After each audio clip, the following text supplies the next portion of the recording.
శ్రీ సచిదానంద సద్గురు సాయినాథ్ మహారాజ్కి జై. వినీలాకాశంలో వింత కాంతి. ఇన్నాళ్ళు స్వామి ప్రపంచ విషయంలో ఉదాసీనంగా ఉంటూ వచ్చాడు. తపస్సు చేసేవారు, నిర్వికల్ప సమాధిలోకి పోయేవారు. ఇదంతా తమ ఉపాధి సకల శక్తులను ఆవిష్కరించటానికి సమర్థవంతం కావటానికేమో. ఇప్పుడు స్వామికి సహజ సమాధి స్థిర ఏర్పడిపోయింది. కన్ను మూసినా తెరిసినా ఒకటే, అంతా బ్రహ్మమయమే, అందరూ తానే. స్వామి పర్వతం మీదికి వచ్చిన జనం వారిని విడిచిపెట్టలేదు, వస్తూనే ఉన్నారు. స్వామి కూడా ఇదివరకటిలాగా కాక తాము మాట్లాడకపోయినా ఎవరైనా ఏదైనా అడిగినప్పుడు రాసి చూపుతున్నారు.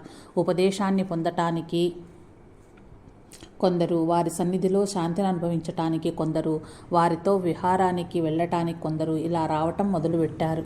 చివరకు బాలబాలికలు కూడా వారితో ఆడుకోవటానికి వస్తున్నారు. స్వామి అంత సులభులైపోయారు. గంభీరం శేషయ్యార్, ఓవరీస్ కృష్ణయ్యార్ తమ్ముడు, గొప్ప రామభక్తుడు. తరచూ స్వామి దర్శనానికి వచ్చి తన సందేహాలను అడుగుతాడు. స్వామి రాసి చూపుతారు. ఆయనకి సంశయం నివృత్తి అవుతుంది. ఇలా స్వామి రాసి ఇచ్చిన కాగితాలను అన్నింటినీ ఆయన ఎంతో జాగ్రత్తగా భద్రపరిచి ఉంచారు. కాలక్రమాన విచార సంగ్రహం అనే పుస్తక రూపంలో అవి వెలువడ్డం జరిగింది. గురుముహూర్తంలో స్వామిని విడిచిపెట్టి వెళ్ళిన ఉద్దండి నాయర్నార్ మళ్ళీ 7 ఏళ్ల తర్వాత స్వామిని ఇక్కడ విరూపాక్షి గుహలో దర్శించుకుని గురుదక్షిణగా 100 రూపాయలు ఇచ్చాడు. అదంతా స్వామికెందుకు? వారి పైకాన్ని ముట్టలేదు. నాయర్నార్ తిరిగి తీసుకోండయ్యా, దాన్ని శేషయ్యార్కిచ్చి స్వామి కార్యానికి ఉపయోగించమన్నాడు. కొన్నేళ్ల తర్వాత ఎవరో స్వామిని స్తుతిస్తూ రాసిన రచన ఆ గుహలో దొరికింది. అది చాలా బాగుందని నాయనార్ ఇచ్చిన డబ్బుతో దాన్ని ముద్రించారు. మణి అయ్యార్ స్వామి మధురలో ఒకే క్లాసులో చదువుకున్నారు. మణి అయ్యార్ పేరు చెబితే చాలు తోటి విద్యార్థులందరికీ హడల్. ఆ మహనీయుడిని అతని పరోక్షంలో పోకిరీ మణి అని చెప్పుకుంటారు. ఎంతవరకు చదివాడో, ఏం పాస్ అయ్యాడో తెలియదు. మొత్తం మీద ఆ పోకిరీకి విద్యార్థి దశ పూర్తయింది. ఒకనాడు మణి అతని తల్లితో తిరుపతి యాత్రకు బయలుదేరాడు. త్రోవలో తిరువన్నామలైలో దిగి వెంకటరామన్ చూచి పోదామంది తల్లి. ఎవరైనా వింటే నవ్వుతారు. ఆ దొంగ సన్యాసిని చూచేదేమిటి, నడు అన్నాడు తనయుడు. తిన్నగా తిరుపతికే వెళ్ళిపోయారిద్దరు. అక్కడ వెంకటరమణుని సేవించుకుని తిరుగు ప్రయాణమైనప్పుడు తల్లి పట్టింది. తిరువన్నామలైలో ఆగి వెంకటరామన్ని చూచి వెళ్ళవలసిందేనని.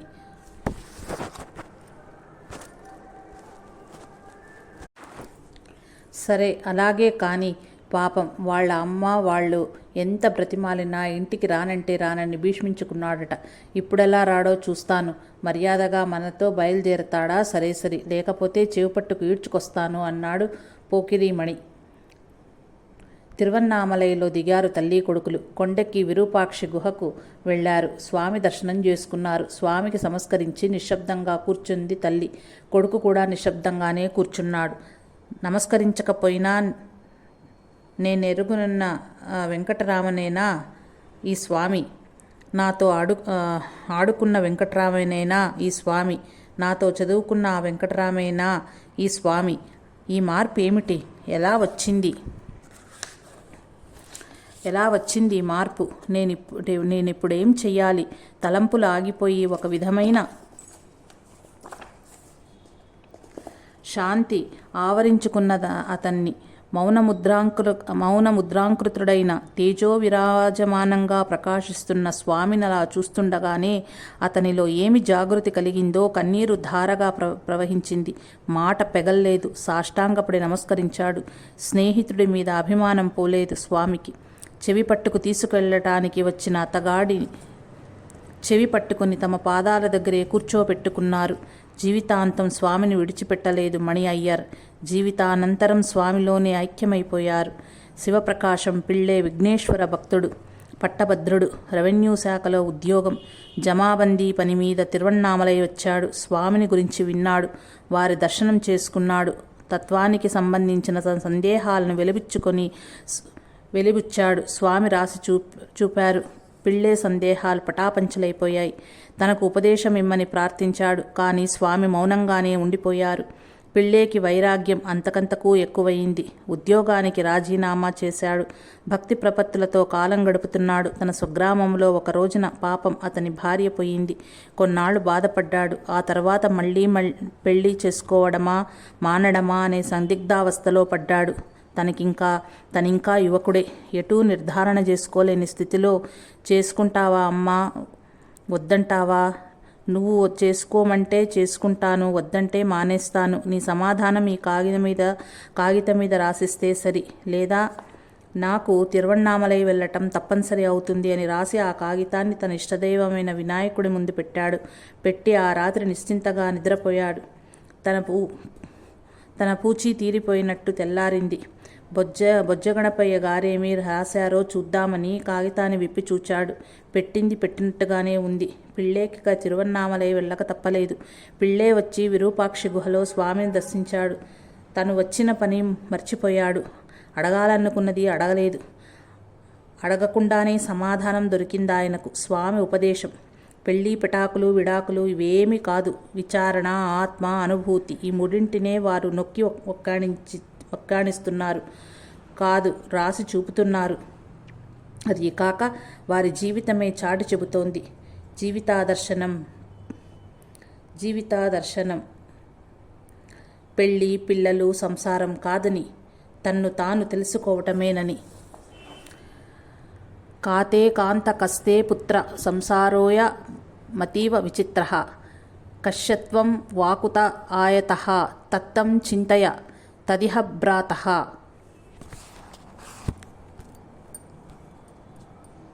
కాతే కాంత కస్తే పుత్ర సంసారోయ మతీవ విచిత్రః కస్యత్వం వాకుత ఆయతః తత్తం చింతయ తదిహ భ్రాతః.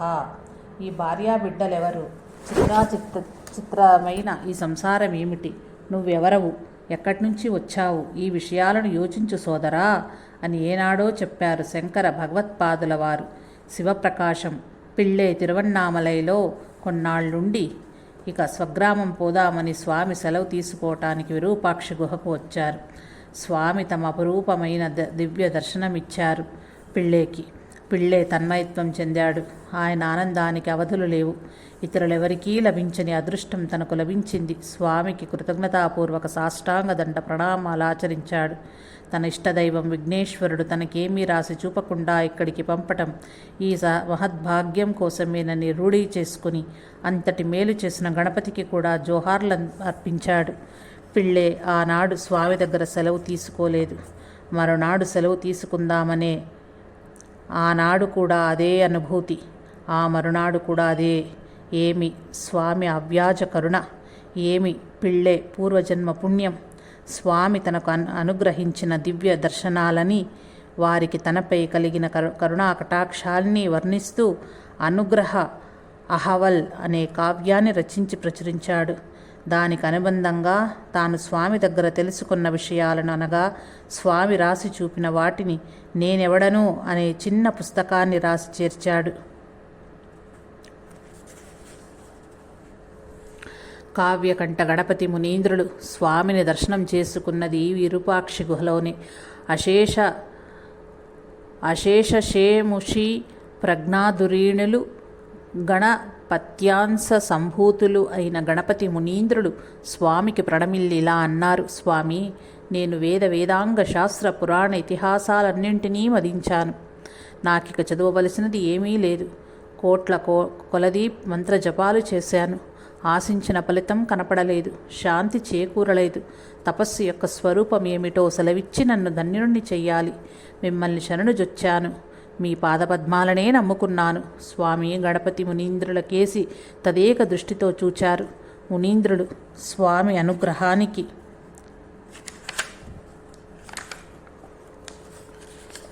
ఆత్రంగా చూస్తున్నారు. అప్పుడక్కడ ఉన్న వారంతా నిశ్శబ్దంగా కూర్చున్నారు. స్వామి వంక, మునీంద్రుల వంక చూస్తూ మునీంద్రుడు వేసిన ప్రశ్న అసామాన్యమైనది. అటువంటి ప్రశ్నకు సమాధానంగా స్వామి ఏమి రాసి చూపుతారోనని ఎదురు చూడటం సహజమే. కానీ స్వామి రాసి చూపలేదు. ఇన్ని సంవత్సరాల తర్వాత మౌనాన్ని విడిచిపెట్టి కంఠనాళాలను సవరించుకుంటూ ఒక్కో మాటని పెకలించి బయటకి తెచ్చుకుంటూ ఇలా చెప్పారు. మీరు నేను అంటున్నారు కదా, ఆ నేను అనే భావన ఎక్కడ పుడుతోంది? దాని పుట్టుక స్థానాన్ని పరిశీలించండి. మనసు అక్కడే లీనమవుతుంది. అదే తపస్సు. మీరు మంత్రజపం చేస్తున్నారు కదా, ఆ మంత్రనాదం ఎక్కడి నుంచి ఉద్భవిస్తుందో పరిశీలించండి. మనస్సు అక్కడే లయిస్తుంది. అదే తపస్సు. ఈ మహోపదేశానికి గణపతి మునీంద్రుల హృదయం చల్లబడింది. వారిపై పన్నీటి జల్లు కురిసినట్లయింది. వారికి అమృతం సేవించినట్లయింది. వేదకాలం తర్వాత ముక్తికి కొత్త మార్గం చూపింది వీరే. మూలాన్ని అన్వేషించింది వీరే. మోక్ష మార్గద్రష్టులు మహర్షులు. అసలు రహస్యం తెలిపిన వీరు. మహర్షులలో మహర్షి, కేవలం భగవంతుడు. ఇలా తలపోస్తూ స్వామి చరణాల విందాలను కళ్ళకద్దుకుని భగవాన్ శ్రీ రమణ మహర్షి ధన్యోస్మి ధన్యోస్మి అన్నారు. కావ్యకంఠ గణపతి మునీంద్రుడు అప్పుడు ఆశువుగా రమణ పంచకము చెప్పి కీర్తించారు. ఆనాడే వారి శిష్యగణంతో సహా వారి భక్తులయ్యారు. తాను కొల్చిన పార్వతీదేవి అనుగ్రహమే తమను రమణ సన్నిధికి చేర్చిందని విశ్వసించారు. ఆనాటితో బ్రాహ్మణ స్వామి పేరు పోయి భగవాన్ శ్రీ రమణ మహర్షి అనే కళ్యాణనామం స్థిరపడింది. అదే జగద్వితమైంది. అంతేకాదు, గణపతి మునీంద్రుడు తమ దివ్య దృష్టిచే రమణుడు శివకుమారుడైన కుమారస్వామి అవతారమని గ్రహించి లోకానికి వెల్లడించారు. స్వామి అవుననలేదు, కాదనలేదు. శ్రీ రమణ భగవాన్. కావ్యకంఠ గణపతి మునీంద్రుడు బ్రాహ్మణస్వామిగా మారిన వెంకటరామన్ను భగవాన్ శ్రీ రమణ మహర్షిగా మార్చారు. భగవాన్ శ్రీ రమణ మహర్షి అని ఎందుకన్నారో, బ్రహ్మానుభూతిలో స్థిరత్వం చెందిన వ్యక్తి భగవంతుడే అవుతాడు కదా. అటువంటప్పుడు ఆ బ్రాహ్మణ స్వామిని శ్రీ రమణ భగవాన్ అంటే మాత్రం సరిపోకపోనా? కృష్ణుడిని శ్రీకృష్ణ భగవాన్ అన్నారు, కానీ భగవాన్ శ్రీకృష్ణ మహర్షి అని అనలేదు కదా. బుద్ధుడిని శ్రీ బుద్ధ భగవాన్ అన్నారు, కానీ భగవాన్ శ్రీ బుద్ధ మహర్షి అని అనలేదు కదా.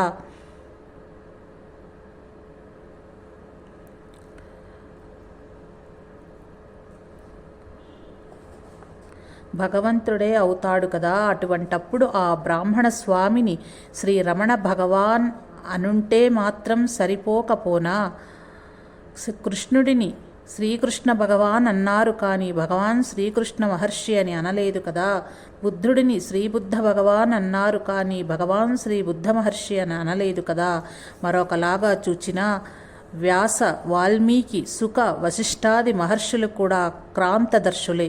బ్రహ్మానుభూతిలో స్థిరత్వం చెందినవారు. వారిని వ్యాస మహర్షి, వాల్మీకి మహర్షి,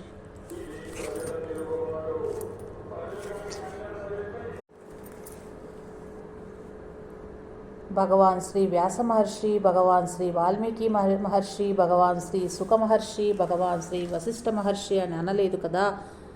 అందుచేత ఆ బ్రాహ్మణ స్వామికి శ్రీ రమణ మహర్షి అని కానీ శ్రీ రమణ భగవాన్ అని కానీ నామకరణం చేసి ఉంటే బాగుంటుందేమో. భగవాన్ శ్రీ రమణ మహర్షి అనడం తప్పు అని కాదు. కావ్యకంఠ గణపతి మునీంద్రులంతటి వారు తప్పు చేశారనడం దుస్సాహసమైన శ్రీ రమణ భగవాన్ అని మాత్రమే అంటే దోషం ఉంటుందా? ఒకనాడు తెల్లవారుజామున గణపతి మునీంద్రుడు శిష్యగణ సమేతమై శ్రీ రమణ భగవాన్ సన్నిధిని కూర్చుని ప్రార్థన మొదలు పెట్టబోతున్నారు. అంతలో ఒక అద్భుత దృశ్యం. భగవాన్ చుట్టూ కాంతిపుంజం. ఆ కాంతిలో భగవాన్ నవకోటి మన్మథాకారం 6 నక్షత్రాలు ప్రత్యక్షమై 6 సార్లు ముద్దు పెట్టుకోవటం, తరువాత అవి భగవాన్లోనే లీనమైపోవటం. ఈ అపురూప సంఘటనను తిలకించిన అక్కడి వారంతా తన్మయత్వం చెందారు. శ్రీరమణ దివ్య దర్శనం లభించగానే మునీంద్రుడు భగవాన్ని శ్లోకాష్టకంచే స్తుతించారు. వారు తమ దివ్య దృష్టితో చూచి రమణుడు శివకుమారుడైన కుమారస్వామి అని చెప్పినదప్పుడు రుజువయిందందరికీ. మనం పురాణాలలో చదివిన కుమారస్వామి జన్మ వృత్తాంతాన్ని అదొక పుక్కిటి పురాణ కథలే అని నెట్టి పారవేయాలా, లేక ఇప్పుడు ఈ ఉదంతాన్ని కూడా ఒక కట్టుకథలే అని కొట్టి పారేయాలా? అలా ఎలా చేయగలం? ఇది యుగాల నాటి మాట కాదు, ఎప్పుడో కైలాసంలో జరిగినది కాదు, నిన్న మొన్నటి చరిత్ర. తిరువన్నామలైలో అరుణాచల పర్వతం మీద ఉన్న విరూపాక్షి గుహలో జరిగింది. గణపతి మునీంద్రుడు వారి శిష్యులు ప్రత్యక్షంగా చూచారు. వారందరూ కూడా అబద్ధమే చెప్పారనగలమా? నమ్మశక్యము కాని దాన్ని నమ్మక తప్పడం లేదు.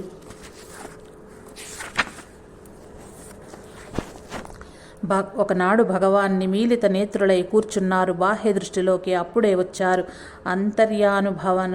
అంతర్యానుభవం ఇంకా విడిచిపెట్టిందో లేదో ఏమో. నేనెవరిని? ఆకాశానికంటూ పెరిగిపోయిన నేనెవరిని? ఈ భూనభోంతరాళన్నీ నా కటి ప్రదేశము చుట్టూ పరిభ్రమిస్తున్నాయి ఎందుచేత అన్నారు. అక్కడే ఉన్న గణపతి మునీంద్రుడు చేతులు జోడించి, భగవాన్, నీవు శివకుమారుడైన కుమారస్వామివి కాక మరెవరివి అని అథర్వణ వేదములోని స్కంద సూత్రము చే స్తుతించారు. స్కందుడు, కార్తికేయుడు, షణ్ముఖుడు, సుబ్రహ్మణ్యుడు మొదలైన పేర్లెన్నో ఉన్నాయి కదా కుమారస్వామికి. శ్రీ రమణ భగవానికి, గణపతి మునీంద్రులకి సంబంధించిన ఈ వృత్తాంతాన్ని కూడా నమ్మకుండా ఎలా ఉండగలము? రమణ కథలోకి ఇంకా ప్రక్షిప్తాలు ప్రవేశించటం లేదు కదా.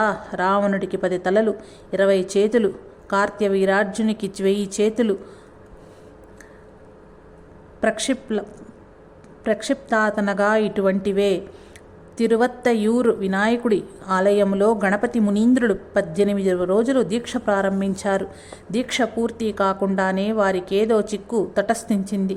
భగవాన్ ఇప్పుడిక్కడ ఉండుంటే బాగుండును కదా అనుకున్నారు. వెంటనే భగవాన్ ప్రత్యక్షమయ్యారు.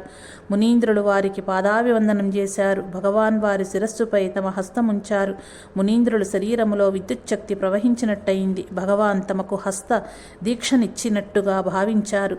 మునీంద్రులు ఇక్కడే విరూపాక్షి గుహలో పళని భగవాన్ని చూస్తూ ఏమిటి ఆలోచిస్తున్నారు అని అడిగారు. ఏమీ లేదు, పడుకునే ఉన్నాను కదా, నిద్రపోవటం లేదు, సమాధిలో మునిగిపోవనూ లేదు.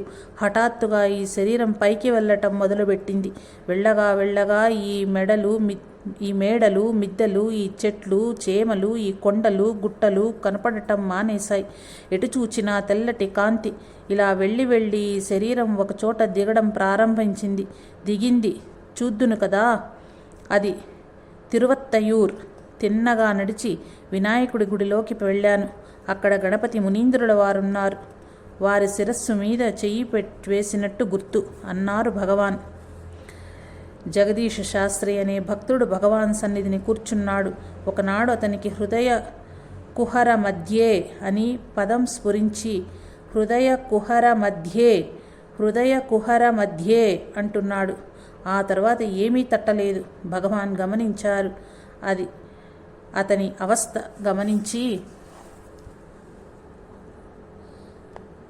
హృదయ కుహర మధ్యే కేవలం బ్రహ్మ మాత్రం హహ మహామైతి సాక్షాదాత్మ రూపేణ భాతి హృది విషమనసా స్వం చిన్వతా మజ్జతా వా పవన చలన రోధ దాత్మనిష్ఠో భవత్వం అని పూర్తి చేశారు.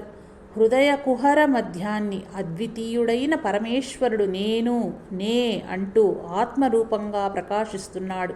మనస్సుతో అహం మూలాన్వేషణ చేస్తూ ఆత్మలో మునుగు లేదా ప్రాణవృత్తిని నిరోధిస్తూ ఆత్మయందు నిలకడ చెందు. ఇది ఆ శ్లోకార్థం. తత్వరహస్యాన్ని ఇంత తేలికగా పండితులకే కాక పామరులకు కూడా అర్థమయ్యేటట్టు చెప్పిన భగవాన్ ప్రజ్ఞాపాఠవాలకు అబ్బురపోయారు గణపతి మునీంద్రులు. అంతేకాదు, ఇంత చక్కటి కవిత్వం మనం ఎప్పుడైనా కని విని ఎరుగుదమా అన్నారు శిష్యులతో. పెద్ద చదువులేమీ చదువుకోని భగవానికి కావ్యకంఠ గణపతి మునీంద్రులంతటి వారి ప్రశంసలందుకునే కవిత్వం ఎలా అబ్బిందో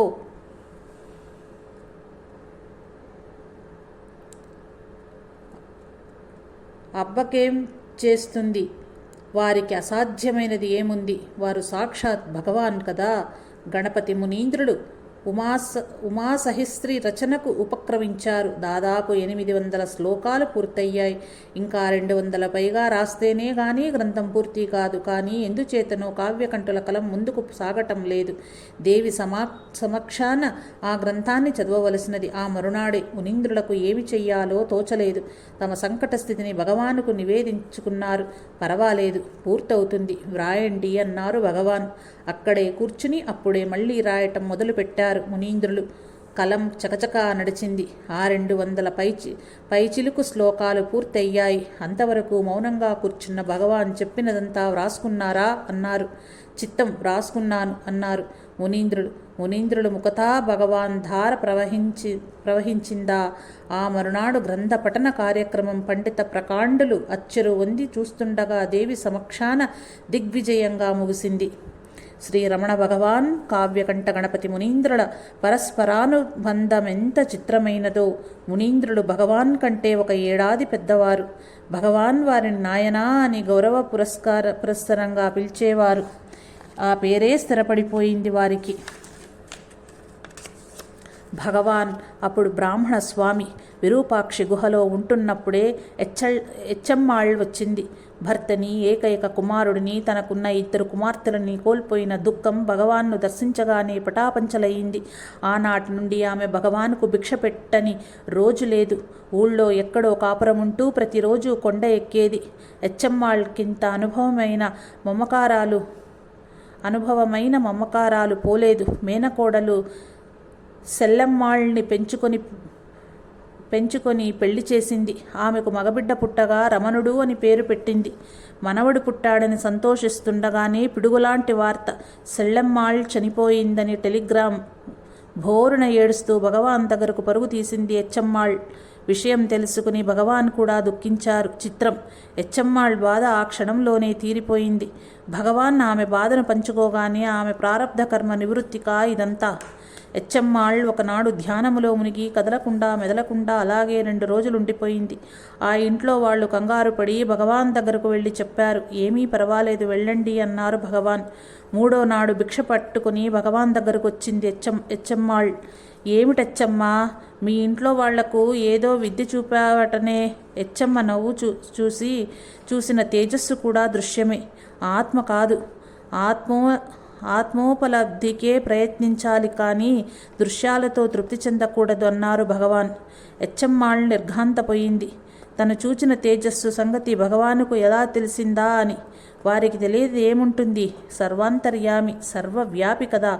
ఆనాటి నుంచి ఎచ్చమ్మాళ్ దృశ్యాలను త్రోసిపుచ్చి ఆ దృశ్యాలను చూపే ద్రష్ట కోసమే ప్రయత్నించడం మొదలుపెట్టింది. ఒకనాడు భిక్ష పట్టుకుని కొండ ఎక్కుతోంది ఎచ్చమ్మాళ్. విపరీతంగా వాన కురవటం మొదలుపెట్టింది. ఒక చెట్టు నీడన ఆగి పైకి చూసేసరికి భగవాన్ కూడా అక్కడొక బండ మీద కూర్చుని ఉండటం గమనించింది. తను తడిసి ముద్దై పైకెక్కింది. ఆశ్చర్యం, భగవాన్ మీద ఒక చుక్క పడలేదు. వారి చుట్టూ మాత్రం ఒక చెరువులాగుంది. మరొకనాడు ఎచ్చమ్మాళ్ భిక్ష తీసుకుని గుహకు వచ్చేసరికి భగవాన్ ఒక శాస్త్రి గారితో మాట్లాడుతున్నారు. వాళ్ళిద్దరినీ చూడగానే ఎచ్చమ్మాళ్ బిగుసుకుపోయి వణకటం మొదలుపెట్టింది. అదేమిటి ఎచ్చమ్మా అన్నారు భగవాన్.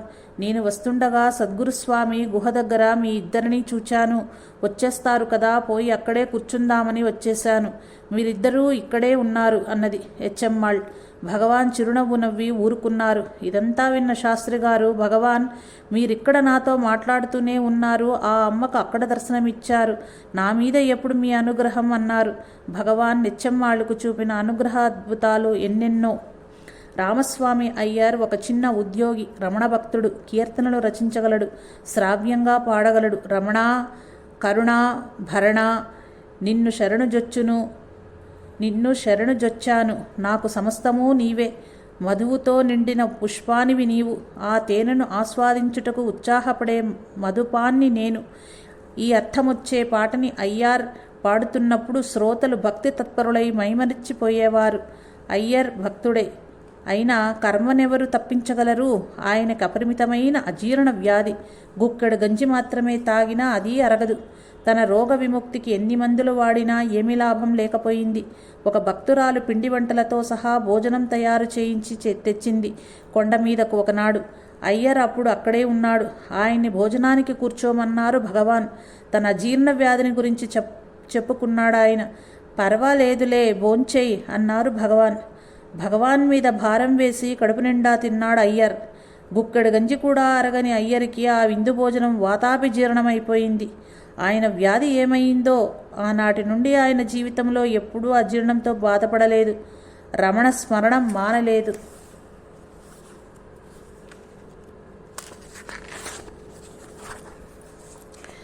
విరూపాక్షి గుహ. విరూపాక్షి మఠం వారిది.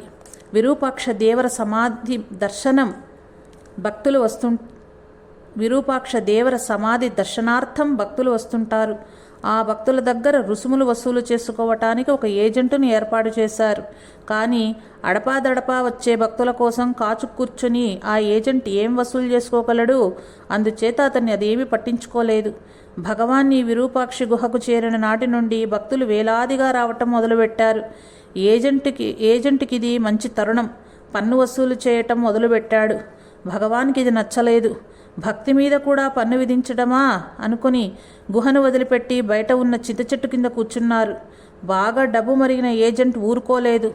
త్రోవలోనే కాచి వసూలు చేయటం మొదలుపెట్టాడు. భగవాన్కి ఇది తెలిసి కొంచెం దూరంలో ఉన్న సద్గురుస్వామి గుహకు వెళ్ళిపోయారు. ఇక భక్తులు అక్కడకు రాసాగారు. విరూపాక్షి గుహ ప్రాముఖ్యం తగ్గిపోయింది. ఏజెంట్ వెళ్ళి భగవాన్ కాళ్ళ మీద పడ్డాడు. పన్ను వసూలు చేయనని వాగ్దానం చేశాడు. మళ్ళీ విరూపాక్షి గుహకు వచ్చారు భగవాన్. జటాస్వామి సత్యాన్వేషణకే అరుణాచల పర్వతం మీద తపస్సు ప్రారంభించి ఉండవచ్చు. కానీ పాపం వచ్చిన పని మర్చిపోయాడు. భగవాన్ చుట్టూ చేరే భక్తులను, వాళ్ళు తెచ్చే నైవేద్యాలను చూచి ఓర్వలేకపోయాడు. ఈర్ష్య ప్రకోపించింది. పర్వతం మీద ఒక చెట్టు వెనక దాగి భగవాన్ దర్శనానికి వచ్చే భక్తుల మీద రాళ్లు దొర్లించటం మొదలుపెట్టాడు. భూకంపం అనుకుని వాళ్ళు పారిపోయేవారు. ఒకనాడు ఒక రాయి వచ్చి భగవాన్ కాలివేలికి తగిలి వేలు తెగిపోయింది. పళని చూచి గొల్లుమన్నాడు. ఏమైందని అలా ఏడుస్తున్నావు అంటూ ఆ వేలుని తెగిన చోట నొక్కుకున్నారు భగవాన్. వెంటనే అతుక్కపోయింది.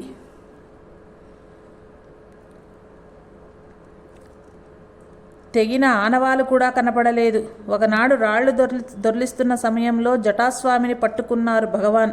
నవ్వటం మొదలుపెట్టాడు ఆ జటాస్వామి. సిగ్గులేని మొహకానికి నవ్వొకటే తక్కువైంది కాబోలు.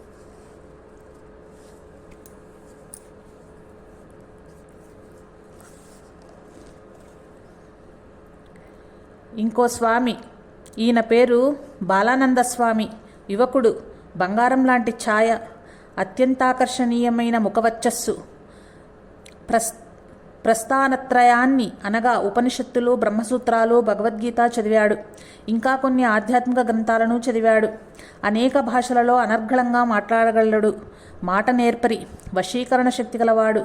ఎంతవాడైతేనే ఈయనకి పట్టుకుంది జటాస్వామికి పట్టుకున్న జాడ్యం. భగవాన్ భక్తులతో భగవాన్ గురించి పాపం కుర్రాడు, కల్లాకపటం తెలియనివాడు, యోగ్యుడని కనిపెట్టే ఉపదేశం ఇచ్చాను. అలా చెప్పి భగవాన్ గురువుగా చలామణి అవుతూ భగవాన్ను చూడవచ్చే వారి నుండి డబ్బులు వసూలు చేయసాగాడు. ఎన్నాళ్ళు సాగుతుంది ఈ ఆట? భక్తులే కనిపెట్టి వాడి మాటలను నమ్మకపోవడమే కాకుండా దగ్గరకు వస్తే అవతలకు పొమ్మన్నారు కూడా. ఈ బాలానంద స్వామి కట్టేవన్నీ పట్టుబట్టలే. వాటిని భగవాన్ ఉంటున్న గుహలోనే పెట్టుకునేవాడు. ఒకనాడు భగవాన్ స్నానానికి బయటకు వెళ్ళగా చూచి ఆ బట్టలను అవతల పారేశాడు పళని. బాలానందుడు చూచి పళనిని కొట్టి, భగవాన్ రాగానే ఈ పళని గాడిని ఇక్కడి నుంచి పంపేస్తావా లేదా అని గర్జించాడు. భగవాన్ ఏమీ మాట్లాడలేదు. బాలానందుడు కోపాన్ని ఆపుకోలేక భగవాన్ మీద ఉమ్మేశాడు. భగవాన్ చలించలేదు. కానీ అక్కడున్న ఒక భక్తుడొకడు కర్ర పుచ్చుకున్నాడు. అది చూచి బాలానందుడు పలాయనం చిత్తగించాడు. తిన్నగా రైల్వే స్టేషన్కు వెళ్ళి అక్కడ ఆగి ఉన్న రైల్లో మొదటి తరగతి పెట్టెలో ఎక్కి దర్జాగా కూర్చున్నాడు. టికెట్ కొనలేదు. అంతటి గొప్ప స్వామి టికెట్ కొనడం అంత అపరాధం చేస్తాడా?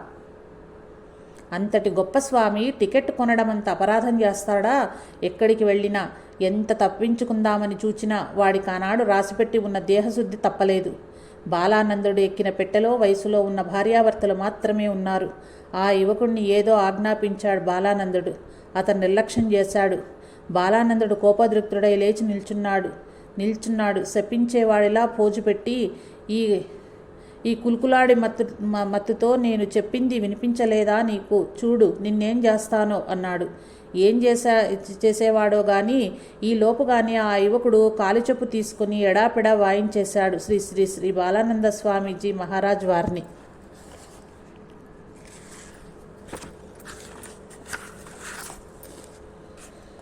భగవాన్కి స్వాముల పీడ ఇంకా వదల్లేదు. ఒక మహాస్వామి వచ్చి, దేవుడు నా కల్లో కనపడి నీకు దత్తాత్రేయుడు మహామంత్రోపదేశం ఇవ్వమన్నాడు అన్నాడు. నాకు కూడా కలలో కనపడి ఉపదేశం పొందమని చెబితే తప్పకుండా పొందుతానన్నారు భగవాన్.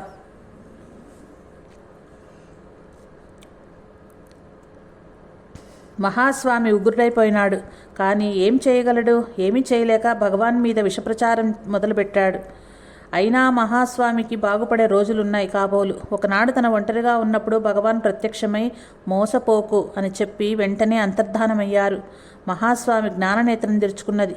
పరుగు పరుగున విరూపాక్షి గుహకు వచ్చి భగవాన్ పాదాలపై పడి క్షమాభిక్ష వేడుకున్నాడు. బుర్రకు గొరిగించుకున్నా, జడలు పెంచుకున్నా, కాషాయం కట్టుకున్నా, గోచి మాత్రమే పెట్టుకున్నా, ఎన్ని రకాల వేషాలు వేసినా స్వామి కాలేడు. అవన్నీ కోటి విద్యలు కూటి కొరకే. మరెవరు నిజమైన స్వామి? స్వస్వరూప స్థితిలో నిలకడ చెందిన వాడే నిజమైన స్వామి, జ్ఞాని. ఏకమేవా ద్వితీయుడైన పరమాత్మ. జ్ఞానికి నాకు అభేదం అని కృష్ణ పరమాత్మ భగవద్గీతలో నుడివి ఉన్నారు కదా. ఆకుకూరలవ్వ, మొదలియార్పాటి మొదలైన నిరుపేదలు తెచ్చే గంజిని, భాగ్యవంతులు తెచ్చే పంచభక్ష పరమాన్నాలను ఒకలాగే చూస్తారు భగవాన్. వారికందరూ సమానులే, అందరూ తనవారే, వసుదైక కుటుంబం. భగవానుకు ఉన్నది ఒకే ఒక కౌపీనం. అది చిరిగినప్పుడు దాంట్లో నుంచే ఒక పోగు తీసి ఒక ముళ్ళుకు దాన్ని కట్టి ఆ చిరుగును కట్టుకుంటారు.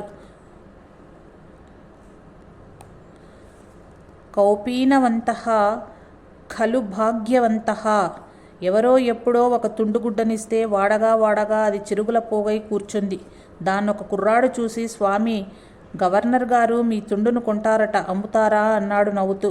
అమ్మో, దీన్ని అమ్మడమే, ఎంత వెల ఇచ్చినా ఇచ్చేది లేదు అన్నారు భగవాన్. కుర్రాళ్లతో గోళీకాయలు, దాగుడుమూతలు, బువ్వలాటలు ఎన్ని ఆడుకుంటారో భగవాన్. భగవాన్ చిరుగుల తుండుకి సహస్రాక్షుడని నామకరణం చేశారెవరో. దాన్ని భక్తులు ఎవరైనా చూస్తే కొత్త తుండుని తెచ్చిస్తారేమోనని భగవాన్ భయం. ఒకనాడు ఒక భక్తుడు చూడనే చూశాడు. ఎంతో నొచ్చుకొని కొత్త తుండుని తెచ్చి ఇచ్చాడు. భగవాన్ కూడా నొచ్చుకున్నారు ఆ సహస్రాక్షుడు ఆ భక్తుడి కంటపడినందులకు. హంఫ్రీన్ పాశ్చాత్యుడు వెల్లూరులో అసిస్టెంట్ పోలీస్ సూపరింటెండెంట్గా ఉద్యోగంలో చేరటానికి భారతదేశం వచ్చాడు. బొంబాయి చేరగానే జబ్బుపడి హాస్పిటల్లో ఉన్నాడు కొన్నాళ్ళు. వెల్లూరు వచ్చిన తర్వాత తెలుగు నేర్చుకోవాలని ఒక మాస్టర్ని పట్టుకున్నాడు. ప్రప్రథమంగా ఆ మాస్టర్ని చూడగానే, మిమ్మల్ని బొంబాయిలో చూశాను కదూ అన్నాడు. ఆ మాస్టర్ తన్నెప్పుడు బొంబాయి వెళ్ళలేదన్నాడు. సంభాషణ అంతటితో ముగించాడు హంఫ్రీన్. మరునాడు మళ్ళీ, ఇక్కడెవరైనా మహాత్ములు ఉన్నారా అని అడిగారు హంఫ్రీన్. నాకు తెలియదన్నారు మాస్టర్. అదేమిటండి అలాగంటారు? ప్రొద్దుట లేవగానే మీ గురువు గారిని చూచానే, వారు మహాత్ములనే నాకు తోచింది. నా దగ్గర కూర్చుని ఏదో చెప్పారు కానీ నాకు అర్థం కాలేదన్నాడు హంఫ్రీన్కు అతీంద్రియ శక్తులున్నట్లు అనుమానపడ్డారు ఆ మాస్టర్. కొన్ని ఫోటోలను తెచ్చి హంఫ్రీన్ను చూడమన్నారు. హంఫ్రీన్ చూస్తూ ఒక ఫోటోను గుర్తించి, ఇదిగో వీరే మీ గురువు గారు, నేను ఈ ప్రొద్దుట చూచింది వీరనే అన్నాడు. మాస్టర్కి ఒప్పుకోక తప్పలేదు. ఆ ఫోటోలోని కావ్యకంఠ గణపతి మునీంద్రులే వారి గురువుగారు. హంఫ్రీన్కు ఒకనాటి రాత్రి కల వచ్చింది. తెల్లవారిన తర్వాత తనకు కలలో కనపడిన దృశ్యాన్ని ఒక బొమ్మ గీసి చూపాడు. మాస్టారికి ఆ బొమ్మ ఉన్నది విరూపాక్షి గుహ, శ్రీ రమణ భగవాన్, గణపతి మునీంద్రుడు. అప్పుడు హంఫ్రీన్కు భగవాన్ గురించి, మునీంద్రుల గురించి విశదంగా చెప్పారు మాస్టారు. ఒకనాడు భగవాన్ను దర్శించాడు హంఫ్రీన్. వారిని చూడగానే భక్త జనోద్ధరణార్థం దేహదారి అయి దివి నుండి భువికి దిగి వచ్చిన పరమాత్మగా భావించాడు వారిని. హంఫ్రీన్కు అతీంద్రియ శక్తులున్నాయి కదా. భగవాన్ని పరమాత్మగా గుర్తించటానికి అతీంద్రియ శక్తులు అవసరం లేదు.